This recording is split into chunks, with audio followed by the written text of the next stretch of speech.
The newer Batmans are more realistic. See, I can't watch those. The newer Batmans are more realistic. I think the new on BVS, no, not good, I heard, but the Dark Knight series were a little better than some of the originals. But he is still my favorite of all time, the Darkness of Batman I relate with.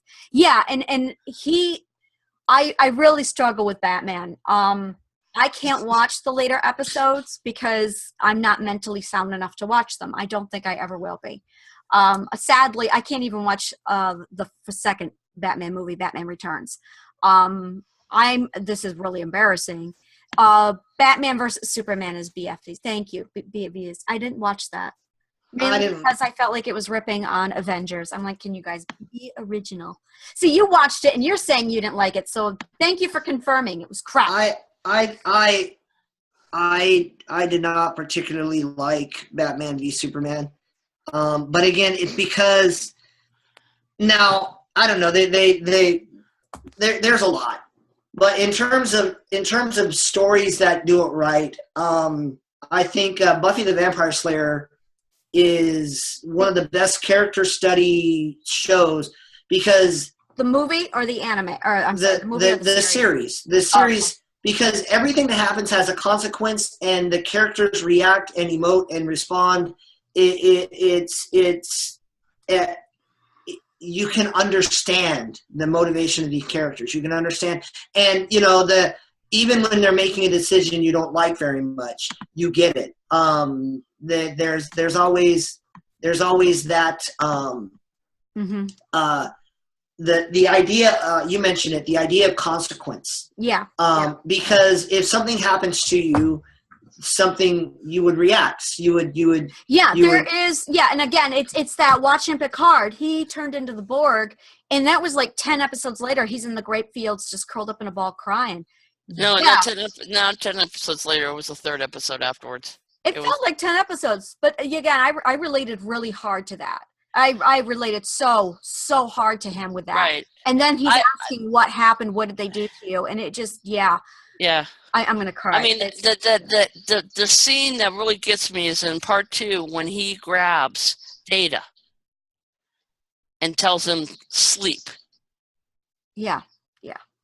And they first think that he wants to sleep, and he has to make himself understood that it's, no, tell the Borg to sleep. Yeah. Because he realizes even then, as he's coming out of that, he realizes the horrors he was a part of. Because that was Wolf 357, where you see the destructions of the starships. Yeah. Yeah. I mean, before the Star Trek guys start pummeling us, I think it was Wolf 359. Oh yeah, you're right. I just don't want a Star Trek fan to like I can just see the. Yeah, you're right. It was Wolf 359. I think about 357 Magnum, so I got. I didn't watch Buffy the series. I just watched the movie. And I do need to watch the series because people keep referring to it over and over again. But Richard wrote. He didn't watch the Buffy series. He says, "What was your take on Gotham City?" I haven't been able to watch it as much because it's too dark. It's not...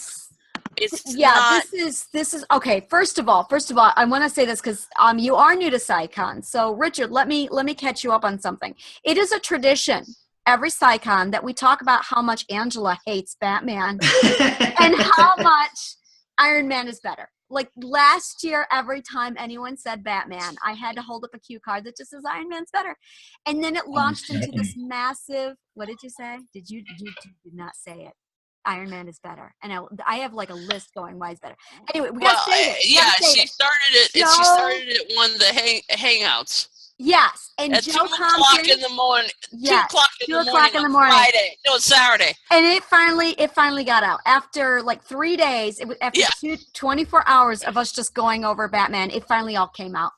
We launched into a massive showdown over Iron Man and Batman. On Joe Compton. It was a running joke of the 2016 convention. It's already back. It's already back. Yes. Anita is a huge Batman fan, so her and I have always we're and it's come up. If you watch the panels, you're gonna see it come up. Where there was one panel where she and I just started, he's going down. And we've already planned an Iron Man versus Batman panel. You must join it. I'm gonna dust under my table. I'm sorry, but is there a side that says they both kind of suck? Okay, yeah, you need to be there too. So it's on Joe Live. I think we're planning it for Saturday. And this is what we're doing, is we're going to have this massive showdown over who's better, Batman versus Iron Man. I'm just standing in the background going like, that Wolverine guy is pretty cool. I'm a Wolverine fan. Or a Green Arrow fan. Not really. I mean, I find that he's got cool tech. All this comes up. Like it doesn't stay with Batman and Iron Man. It goes into DC and Marvel. We talk about the Avengers and Justice League. Like it goes all out. So save it. Seriously. So Richard, to answer your questions, I can't get into Gotham. I cannot get into Batman because I will go off on a tangent. And it's a deep topic. It's a very deep topic. And honestly, it's going to come up during the memoir discussion on Wednesday. I know, Maggie. Because a lot of my issues with Batman actually tie into my memoir and the topics there. So, I can't get into those because I feel about Gotham the same way I feel about Rogue One. What's the point? I kind of know what happens. Wait a minute. Is there a movie called Gotham? No, the series is Gotham, but it's a prequel series. And I watched the prequel. The only prequel... Wait a minute. I'm still trying to catch up. Are you trying to tell me that Batman is back on a TV series? Gotham is the origin of all the characters from Batman. Because the 1960s went so well? Well, I mean, I guess it does some stuff, but for some reason, the only prequel show, the only origin show I could get into was Smallville. Yeah, I didn't watch it. And even that had it's boy, were there peaks and valleys to that series. But generally speaking, if I you needed the text to say I'm way better than Iron Man. He's so disgusting. But I read stories to find out.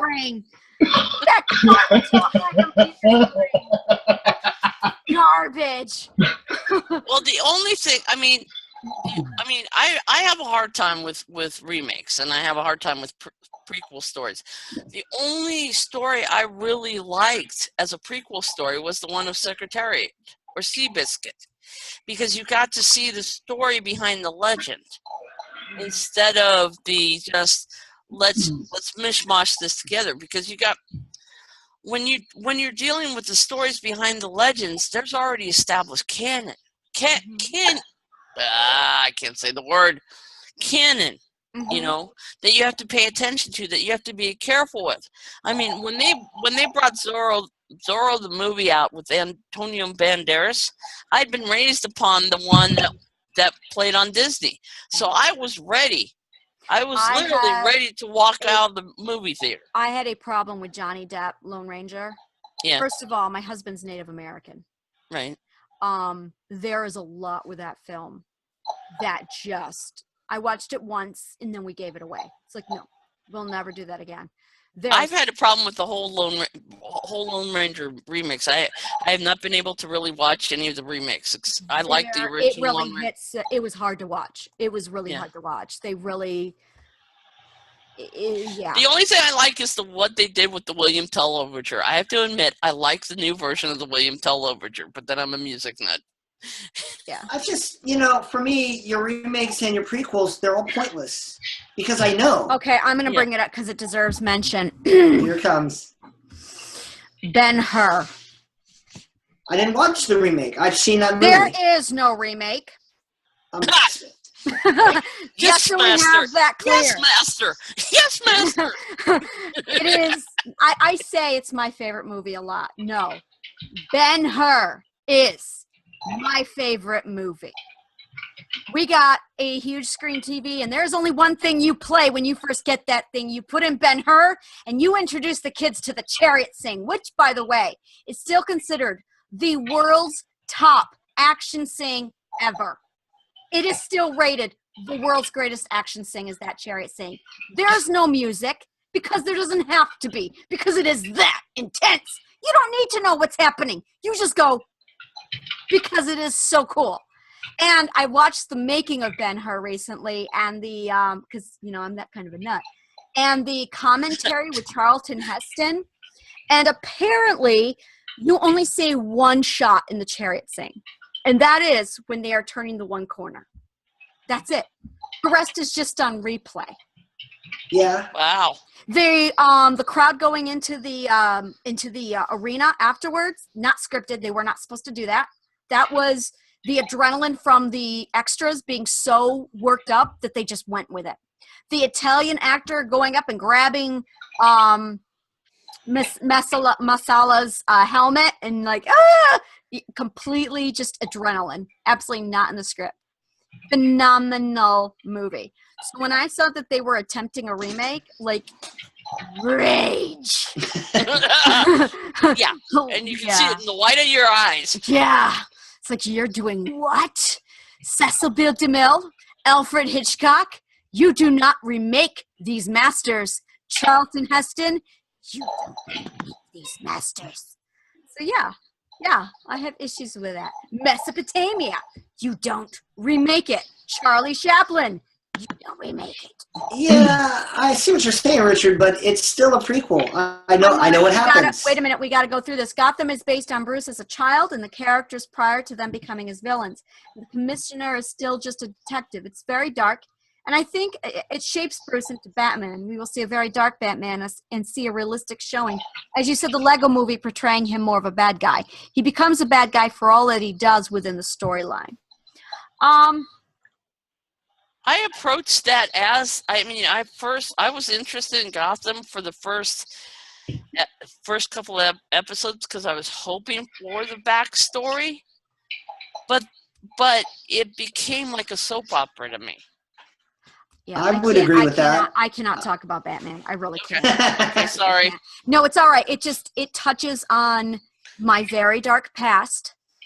And that's some of the stuff that I talked about in last year's SciCon was I was explaining part of the connection between my past and Batman. I am Batman. I mean, that's really, and I see way too much of myself in him and with what I was dealing at that time. And then with that, also the whole tangent about how Iron Man's better. We will be here all night.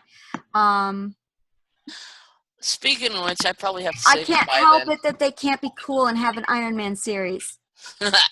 They are trying to compensate for what they did in the 60s. That's why they brought it back. Like I said, I can't do this. Like, I really cannot talk Batman. It is 10:38 here, and I think we started at 7, so we're looking at like 4. Trust me, nothing better than Iron Man unless we talk about Logan. Hey, I love Logan. Like, I cannot. I've not seen Logan. I probably won't watch it. Yeah, I don't know that you. I cannot. No. Yeah. I already checked. I cannot watch it. I very much enjoyed Logan, but there are people that are like, no, don't go see that movie. Yeah. No. I love you, and we all love Logan, and you don't need to see that movie. Nope. Yeah, I'm not sure I want to see it. I can't. Nope. I know my limits. I know my past. I know what I can do. And I saw the Logan. I saw that it was rated R. I looked into why, and I went, I can't do that.